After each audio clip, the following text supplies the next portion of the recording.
सरकारों के हाथ बंधे होते हैं। मैं समाज की जागृति की बात इसलिए करता हूं,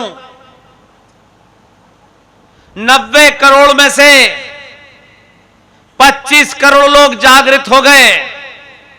मैं आपको दावे के साथ कहता हूं, मेरी बात लिख के रख लीजिए, कोई जरूरी नहीं है कि मैं 500 साल तक जीऊं।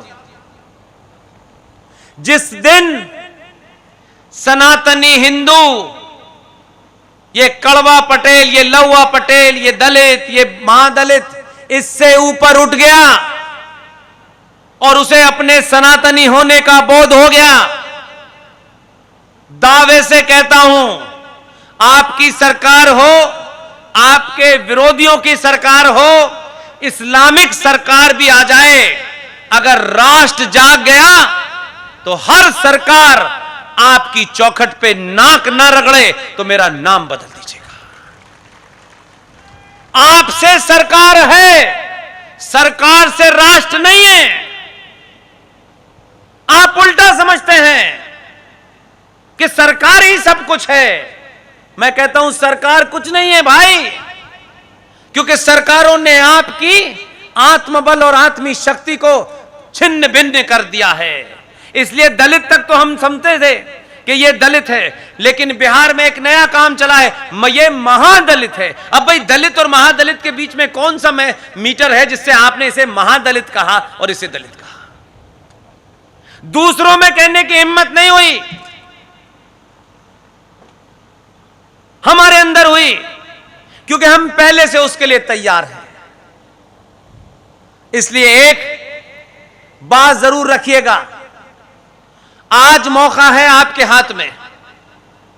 इसलिए कह रहा हूं कि ये जो ऐतिहासिक घटना है, ये जो समय है, ये कालखंड है, इसका एक एक लम्हा हजारों हजारों साल के बराबर है।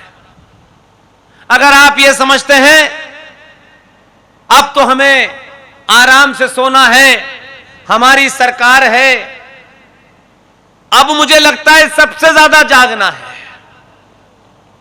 इसलिए एक कानून बना है पूरे देश में, हमारी चुप्पी और ये जो वोट मांगने आते हैं ना, जो आपके लीडर गमछा डाल करके गलेवान पकड़ के पूछिएगा कि पिछले 5 साल में तुमने भारत राष्ट्र को, गुजरात की धरती को आताताइयों से, जिहादियों से, इस्लामिक आतंकवादियों से बचाने के लिए तुमने कौन सा कानून बनाया है?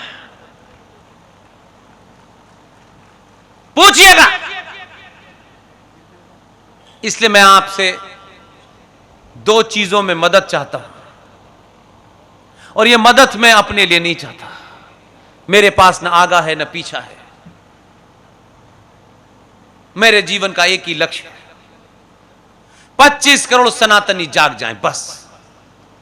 मेरे सामने जाग गए उसी दिन बंद कर दूंगा, और नहीं जागे तो जब तक अंतिम सांस है ये करता रहूंगा। एक कानून है, प्लेसेस ऑफ वर्शिप एक्ट 1991। 90% लोगों ने इस देश में सुना नहीं है। शत्रु कानून भी बनवा गया। शत्रु ने कभी यह कोशिश नहीं की कि पार्लियामेंट में 300 मुसलमान जीतेंगे तब हमारा राजा बनेगा और तब हम कानून बनाएंगे। जो लोग अपने बाजुओं पे यकीन रखते हैं और अपनी लड़ाई लड़ते हैं, वो 300 MP ला करके सरकार बनाने का इंतजाम नहीं करते, ना उसका इंतजार करते हैं। वो उठे, उन्होंने आपके बीच में जो फॉल्ट लाइन है, कहीं जाति की है, कहीं ऊपर की है, कहीं नीचे की है, उस फॉल्ट लाइन का इस्तेमाल किया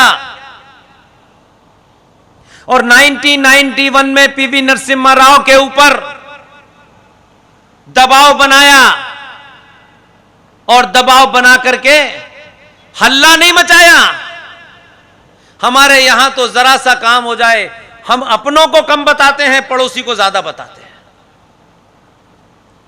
यह प्लेसेस ऑफ वर्शिप एक्ट बन गया और कहा गया कि भारत के अंदर 30 से 32 हजार, जिसमें काशी भी है, मथुरा भी है, इनके अंदर कोई 32,000 मंदिर हैं जो मेरे पूर्वजों के थे। कहा गया कि किसी आताताई ने उसको तोड़ करके कहीं मस्जिद बनाई, कहीं मंदिर के ऊपर गुम्मद बनाई, कहीं बाबा विश्वनाथ को के ऊपर ज्ञान व्यापी बना दी। कानून बन गया, हमारे लोग खामोश बैठे रहे क्योंकि समाज जागृत नहीं था, इसलिए समाज सवाल पूछेगा नहीं। और नेताजी ये चाहते हैं कि आप में जागृति ना आए, इसलिए वो अपनी दुकान चला के चले जाएं। कानून बन गया कि जितने भी ये 30 से 32 हजार मंदिर हैं, इन मंदिरों की स्थिति जो 15 अगस्त 1947 को थी वो यथा स्थिति रहेगी, उसमें कुछ बदलाव नहीं होगा। जिहादियों ने अपनी ताकत के चलते 30 से 32 हजार अनादिकाल से ऐसे मंदिर जिनका आर्किटेक्चर दुनिया में कहीं मिलता नहीं है, जिन पर रिसर्च हो सकती है सालों कि कैसे किसी चट्टान के अंदर एक मंदिर बन जाता है, कैसे वो नक्काशी होती है। आज भी दुनिया इतनी विकसित हो गई, लेकिन हमारे हजारों साल के पुराने मंदिर के आर्किटेक्चर को आज भी नहीं बना सकती। उन मंदिरों पे कानून बन गया, हम बोले नहीं, ठेकेदार भी नहीं बोले। अब तो भाषा कुछ और है। और उस कानून के बाद हम सब चुप बैठ गए, पूछा नहीं हमने। लेकिन आपको उसका तोड़ बता के जा रहा हूं, आपसे उम्मीद है मुझे। यह बात उत्तर प्रदेश में भी मैंने कहा और मैं उस वक्त कह रहा हूं जब आपके हाथ में अभी एक मोहर लगाने का समय आने वाला है। अंग्रेजी में कहावत है, strike while iron is hot. लोहा जब गर्म हो तभी चोट करनी चाहिए। इसलिए मैं गुजरातियों के बीच में आता हूं। मुझे लगता है कि अगर यह काम आप करेंगे तो आपकी देखा देखी 14 और 19 के बाद जो आपने 14 में भेजा, उसी के कारण देश में होड़ लग गई है। दौड़ रहे लोग। इसलिए जहां कायर चुने जाते थे, जो राजभवन में दुनिया के कुकर्म करते थे, उसी देश के सबसे बड़े प्रदेश में आपकी बहादुरी का आपने जो मिसाल पेश की 2014 में, चिल्ला चिल्ला के की और कहा कि 15 साल हमने इसको हर किस्म के ऑपरेशन की ट्रेनिंग दी है। आप महान लोग हैं, कोई अपना पेन पेंसिल तक नहीं देता है। आपने 15 साल की ट्रेनिंग देने वाले डॉक्टर को कहा कि गुजरात में कई गुजराती अब ऐसी ट्रेनिंग पा चुके हैं, तुम्हारा काम यहां नहीं है, तुम दिल्ली जाओ। वो दिल्ली गया और दिल्ली से उत्तर प्रदेश नजदीक है। आपका दबाव हुआ, आपने मिसाल पेश की भारत में कि ये वो आदमी है कि आपने उसे इसलिए नहीं भेजा था, भारत के लोगों ने कतई नहीं चुना था। देखिए, मैं राजनीतिक आदमी नहीं हूं, इसलिए कोई सच बात ऐसी नहीं कहूंगा जो झूठी हो। किसी ने नहीं चुना कि गुजरात का विकास का मॉडल बहुत बढ़िया है, इसलिए प्रधानमंत्री बना दो। लोग गुजरात को देखा तक नहीं था लोगों ने। पूरे देश के सनातनी हिंदू ने 2014 में जिस आदमी को आपने दिल्ली भेजने के लिए प्रधानमंत्री का कैंडिडेट बनाया, हमने वोट इसलिए नहीं दिया कि गुजरात में कितना विकास हुआ है। हमने वोट इसलिए दिया कि मीठा खाना खाने वाले लोग, इनको होश आ गया तो ये समझ गए इस्लामिक आतंक जिहाद का जवाब ये 2002 में उन्हीं की भाषा में देता है। इसलिए आपने उसको प्रधानमंत्री बनाया। आज भी हम ये मानते हैं वही पहचान है, और उस पहचान का असर यह हुआ कि राज्यों में होड़ लग गई। 14 से 17 में 3 ही साल थे। उत्तर प्रदेश को लगा हम पीछे नहीं रह सकते। 17 में उन्होंने भी एक ऐसा चुन लिया है जो एक ही कपड़ों में घूमता है,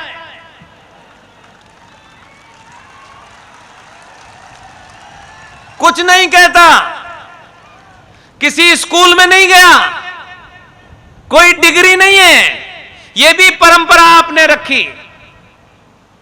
आपने कहा डिग्री वालों को, मार्कशीट वालों को अपनी नौकरी और डिग्री से बड़ा प्यार होता है। इसलिए पूरी दुनिया का आप इतिहास उठा के देख लीजिए। जो समाज मार्कशीट हमारी अच्छी हो, हमें बड़ी डिग्री मिल जाए, संकट के समय में डिग्री और मार्कशीट को अपने साथ रखने वाले लोगों ने राष्ट्र कभी नहीं बचाया, क्योंकि उनको डिग्री की चिंता है, नौकरी की चिंता है। ऐसे ही एक आदमी रिजर्व बैंक का गवर्नर था, यूजीसी का चेयरमैन था, उसको डिग्रियों का बड़ा शौक था। वो 5 साल तक एक मूक बधिर की तरीके से एक महिला के इशारे पर देश चलाता रहा, क्योंकि डिग्री की चिंता है। लेकिन आप ही ने मिसाल रखी कि विश्व की अगर यह मिसाल ठीक है कि जिसके पास डिग्री नहीं होती वही राष्ट्र बचाता है, और 14 में जिसको भेजा उसके पास कोई डिग्री नहीं है। उसी कारण से उत्तर प्रदेश वालों को लगा कि डिग्री वाले तो हमने बहुत चुने थे, लेकिन उत्तर प्रदेश में गली गली जिहादी पहुंच गए हैं। इसलिए उस आदमी को चुना उन्होंने भी जिसने चुनाव भी नहीं लड़ा, लेकिन यह दबाव गुजरात के गुजरातियों का था कि 2014 में आपने दिल्ली में भेजा तो आपने एक मैसेज दिया कि जब गुजराती मीठा खा करके कड़वे आदमी को दिल्ली में भेज सकते हैं तो फिर बाकियों को क्या दिक्कत है भाई। उसी का असर है। उत्तर प्रदेश का मुख्यमंत्री चुनौती के साथ कहता है, विदेश में लोग पूछ रहे हैं, दुनिया भर में चर्चा हो रही है कि यह उत्तर प्रदेश का मुख्यमंत्री कितनी भाषाएं जानता है। उनका साहब ये तो पढ़े लिखा नहीं है। तो बोले फिर ये क्यों कहता है कि जिस भाषा में सुनना चाहते उसी में जवाब दे दूंगा। और यह असर आसाम तक नजर आ रहा है। वो पूछता भी नहीं है। ये होड़, ये दौड़ अगर 2014 से गुजरात ने शुरुआत की है, जब तक इस देश के हर राज्य में ऐसे ही लोग सत्ता पे स्थापित न हो जाएं, तब तक यह सिलसिला रुकना नहीं चाहिए। इसलिए प्लेसेस ऑफ वर्शिप एक्ट 1991, जिसके तहत सनातनी हिंदू समाज के पुरखों की जमीन, उनके मंदिर, ये जीते जागते महापुरुष जिस पे कब्जा किसी और का हो गया है, इस कानून को दिल्ली की संसद ने पास कर दिया। यह पूरे देश पे लागू है। मैं नहीं जानता कि इस सभा में कितने बड़े वकील बैठे हैं, कोई लॉ प्रोफेशन का है कि नहीं है। मेरा जीवन में लॉ के प्रोफेशन से कोई दूर दूर तक संबंध नहीं रहा, लेकिन पागलपन रात के 2 बजे भी मुझे वही सूझता है। मैं उठता हूं तो ढूंढता हूं और मुझे लगता है कि इसका जवाब इस देश में कुछ लोग हैं उनसे मिल सकता है। मैं 2 बजे भी उन्हें जगा के पूछ लेता हूं, क्योंकि मुझे पता है कि शायद मेरे दिमाग से बात निकल जाए। और ऐसे ही चीजों की ढूंढ करता हूं मैं, और फिर सार्वजनिक मंचों से इसलिए बोलता हूं कि अगर आपको समझ में आ जाए तो आज आपके हाथ में वो ताकत है, 6 महीने बाद ये ताकत नहीं होगी। प्लेसेस ऑफ वर्शिप एक्ट, जिसके तहत अरबों खरबों की कीमती जमीन, अरबों खरबों के अनादिकाल के वो मंदिर जो मेरे पूर्वजों ने बनवाए थे, जो आज दुनिया में बड़ी बड़ी मैगजीनों में छपते हैं, उनकी नुमाइश लगती है। अगर ये कानून जो केंद्र सरकार ने बनाया था 1991 में, अगर आज आप ये चाहते हैं कि इसे गुजरात से हटा दिया जाए, तो संविधान के अंदर इसका प्रोविजन है। संविधान की धारा 254 ब्रैकेट में 254 ब्रैकेट में 2, ये धारा आपको इस बात का अधिकार देती है। आज तो आपके दोनों हाथों में लड्डू है, लेकिन ये बहुत दिन तक नहीं रहेगा। गुजरात में आपकी सरकार है, सनातनियों की सरकार बताई जाती है। दिल्ली में भी सनातनियों की सरकार है। अगर कोई वकील यहां बैठा हो तो जाए और इसको पढ़े, और भारत राष्ट्र से प्रेम है तो कम से कम गुजरात से शुरुआत करे। संविधान की धारा 254 ब्रैकेट में 2 आपको और हर राज्य को यह अधिकार देती है कि अगर उस कानून से गुजरात को मुक्त करना चाहते हैं तो आज आपकी विधानसभा में आपका बहुमत है। ये जितने भी नेता हैं जो वोट मांगने धीरे धीरे आएंगे आपके पास, उनसे सिर्फ एक ही काम कहिएगा, गुजरात विधानसभा में आपकी मेजॉरिटी है, सर्वसम्मति से, पूरी मेजॉरिटी से ये प्रस्ताव रखें और धारा 254 ब्रैकेट में 2 का इस्तेमाल करते हुए ये कहें कि गुजरात राज्य से प्लेसेस ऑफ वर्शिप एक्ट 1991 को समाप्त कर दिया जाए। इस धारा के तहत आप वो प्रस्ताव ला सकते हैं और वो प्रस्ताव गुजरात की विधानसभा में जैसे ही पारित होगा और पारित किया हुआ वो प्रस्ताव आप दिल्ली भेज सकते हैं। दिल्ली में भी आपके आदमी ने प्रेसिडेंट भी अपना ही बनाया है।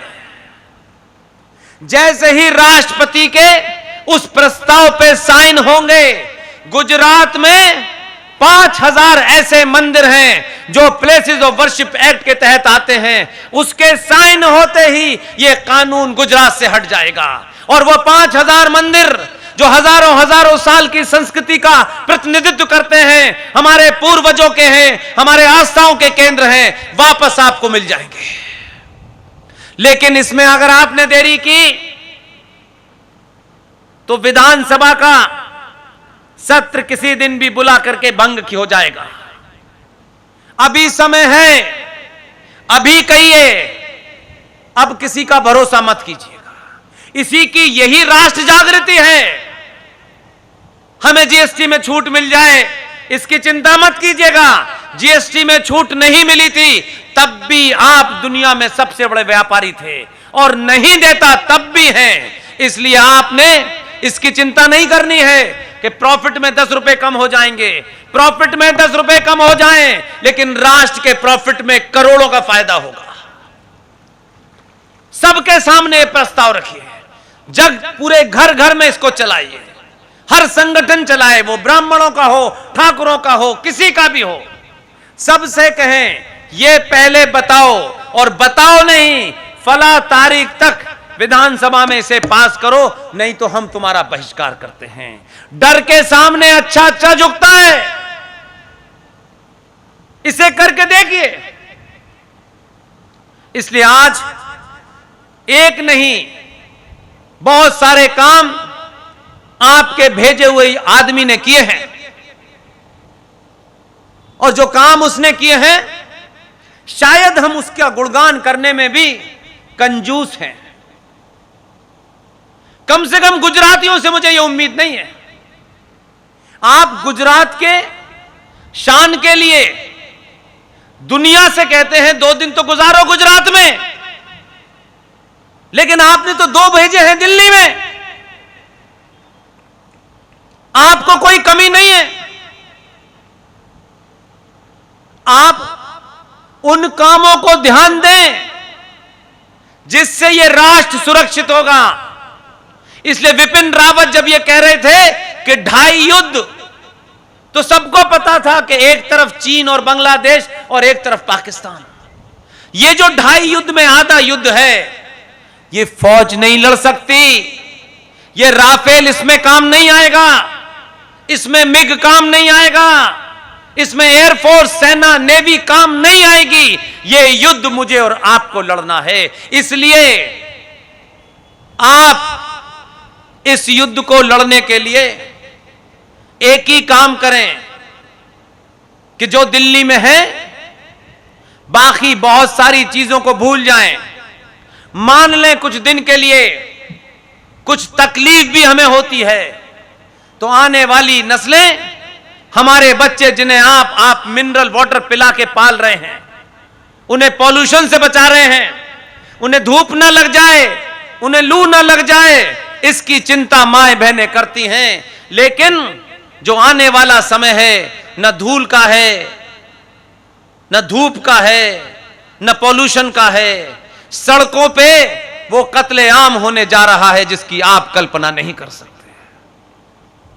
इसलिए आज आप अपने अंदर इस बात का भरोसा जगाएं